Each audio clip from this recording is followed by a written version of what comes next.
Hello, Okay. Kavita. Thank you so much for coming and joining us. I wanted to ask you more about your brainchild, Prayas. So, can you give more information about Prayas? Thank you, Rina, for having me on the show. Um, uh, Regarding Prayas, which has been named by SAP Labs India, Private Limited, Bangalore, as a project, and it was a computer training center, and they were the one who funded us for 4 years.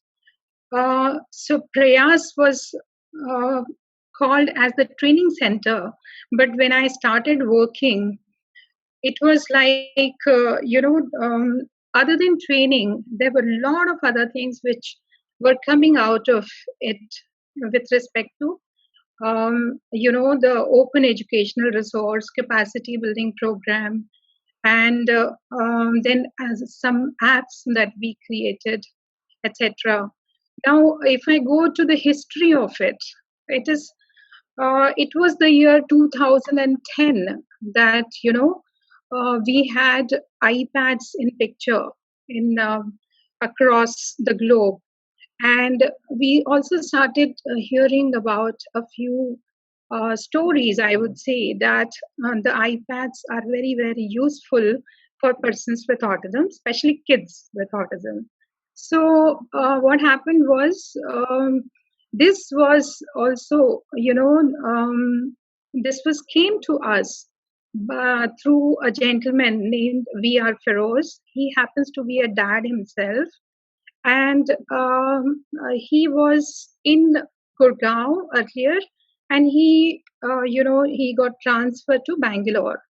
So he was looking for a place for his own son, and in the process, he contacted Autism Society of India, and he suggested that why don't we work on these gadgets also. So there were a lot of discussions, and we thought of having one iPad workshop. So during that workshop, he suggested that why don't we work more on technology, because he was from SAP, and somewhere the results were coming in. So he suggested that open a computer lab in Autism Society and serve more people. So he committed that he would like to donate, some computers and iPads to Autism Society of India to work towards it. Now, I was the one who was talking to them back and forth, and somehow, they contacted me saying that, Kavita, why don't you write a concept where we can take it forward and give the funding, because nothing happens just like that. You have to go methodically. So I just wrote 2-page document where I called it as reinforcing potentials of persons with autism with the help of computers and iPads. So I just wrote that and put it across to SAP, CSR team, and we got the funds within 2 weeks. Wow. And also because perhaps we were at the end of the closing of the financial year, so the commitment happened. We got things and we started working. Now, the part which I told you initially, that they called it as a computer training center, but then so many things happened during this. And me being a special educator, I wanted to do something different. At that point in time, and I don't have any background of technology, by the way. It's just, yeah. I'm only a chemistry B.Ed and a special ed because of children. So, because of the second child, I was able to understand a bit of technology. I mean, I had to go into the computer and work towards it. So I understood that, somewhere it helps. So then what I thought, that why don't I amalgamate the special educational techniques along with the technology, looking and using the modalities of persons with autism. That's how this Decade for Autism came into the picture. So initially, I did not have anything in my mind that I'll put it as the open educational resource, an online portal, because I was not aware. What I thought was we will create it, put it in the CDs, and give it to people.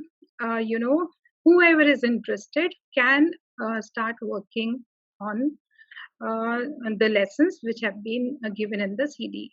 So when SAP guys, they came again, they said that, wow, this is one of a kind.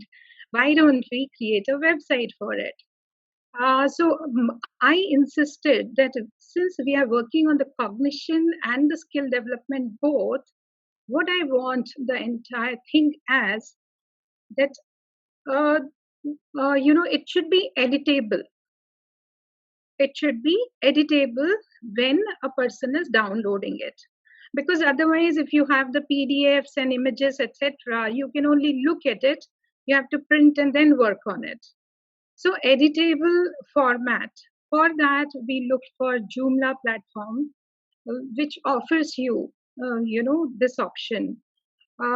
So initially, they helped us, find a reasonable template, which was free, and helped us understand as how to upload, and we had discussions with respect to the functionality, etc. And that's how this came into the picture. So Prayas is only the name of the project. This particular thing, Decade for Autism, it is called Daksh. This is a product of Project Prayas, right? Okay. And then simultaneously, while we were developing it, what I understood that parents as well as professionals were very weak on using the technology. And I am talking about 2011 and 13, etc. We did not have WhatsApp and other things then. Things have changed tremendously. People are still, a little wary about using beyond Word. They're okay with PowerPoint, but hardly anybody goes into the Excel.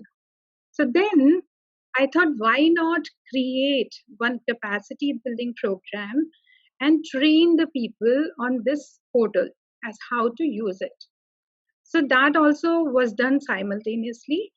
And then we have done some 18, capacity building programs across India on invitations. So I think we have been able to work towards it, and believe me, this has also given employment to many, people, the special educators. They are using it because it is open educational resource. We don't charge anything. So there we are. Wow. Kavita, that is what was Prayas. So when you say it's a platform, which means if someone is listening to us right now, and if they want to access the resource, what do they have to do?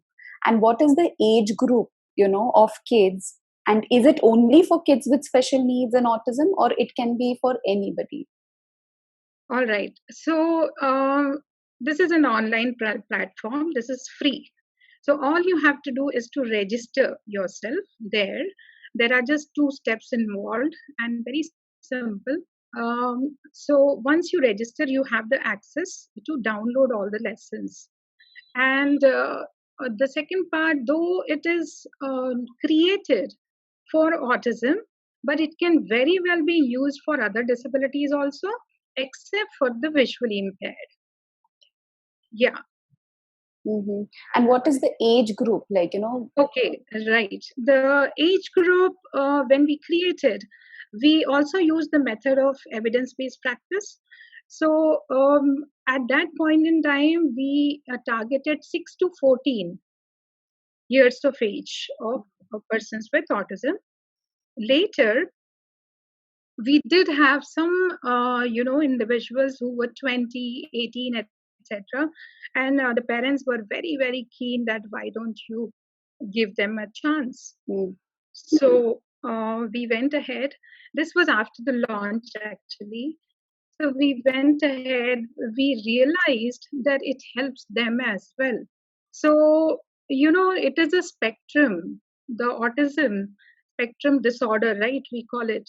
So each individual has a different capacity to, perform. So you won't believe there was one individual who was only 8-year-old, and he was so fast in doing the activity that he's sitting on one side and I used to create the worksheets on the other side and pass it on through the mail, and these the professionals will open it and start working with him. So where our target was only 3 worksheets to be done in 1.5 hour, he would do 6 to 8. So Oh, this was only an 8-year-old. Now he is doing coding also, that boy. wow. So yeah, so it's like a success story, and somewhere even the parents have pursued, these things that what we can do later. So you know, the results were different. There were some 20-year-olds who were not able to do so much, but then our target was basically that if we could work on the life skills in Mm, their case. So mm. somewhere we were also following the IEP part of it, individualized educational programs. As I said, that these are all editable worksheets. So we were able to create IEP on the spot once the assessment was done for a particular individual, and then create a folder, put all those things in that particular folder, work towards it. Wow. So this is really great. What I wanted to ask you was, what are the skills that are targeted in this? And when the parents, they register, they download, and they edit as per the age of the child or the functional ability of the child, and then they do the worksheet. So they have access to all the worksheets. And what are the areas, as in, do those worksheets target reading, writing? Like, what are the areas that are added in it? Right. So we have some 10 categories in it. Mm. And these categories begin with simple introduction to self.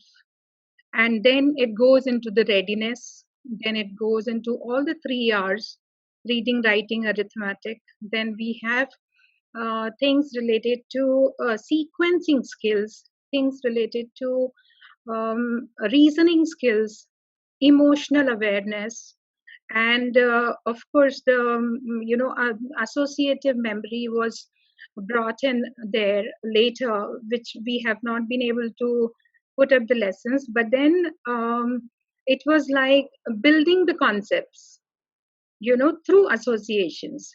So these were the categories. There are a total of 10 categories there, which you can look into. And as I said earlier, these are editable. So if a child is not able to do the 3-digit additions, you can reduce it to 2 on the spot. You can Mm. just delete one digit there and let him continue. Yeah. Wow. Very nice. But, the only thing and the query that comes to my mind is, nowadays kids are so much on screen and it's so difficult. And if it is on an iPad or on a computer, and if the internet is on, I mean, it's so easy to just get distracted. They are on a worksheet and it's so easy to open another window and just get distracted. So, Yes. I mean, any thoughts on that? Yes, we did have children like that also.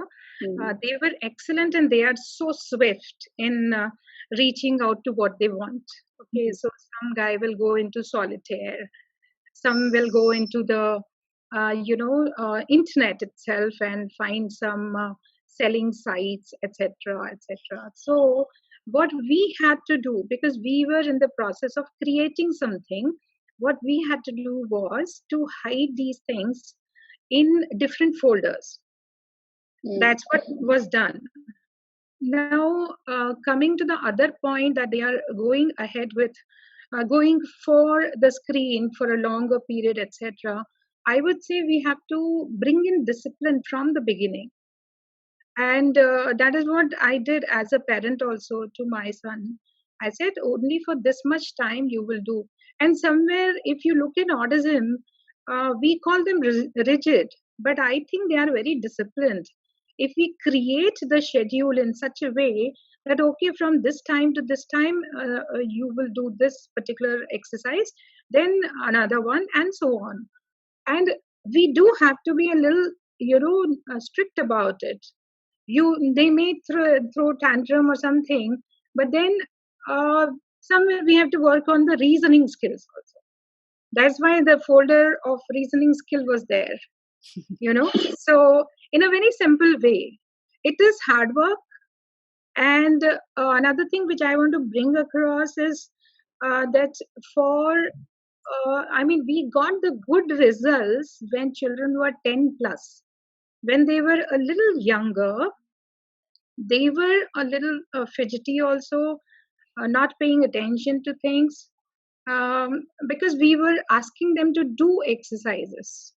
But once they understood and they were able to create something, they were onto it. Simple things like just using the colors, etc., making the fonts bigger, and a lot of other things one can do even in Word also. So once they understood that they have done it, they were, very much in the task. And somewhere also, when we talk about autism, we also talk about the sensory overload. So what happens with respect to iPad and computer?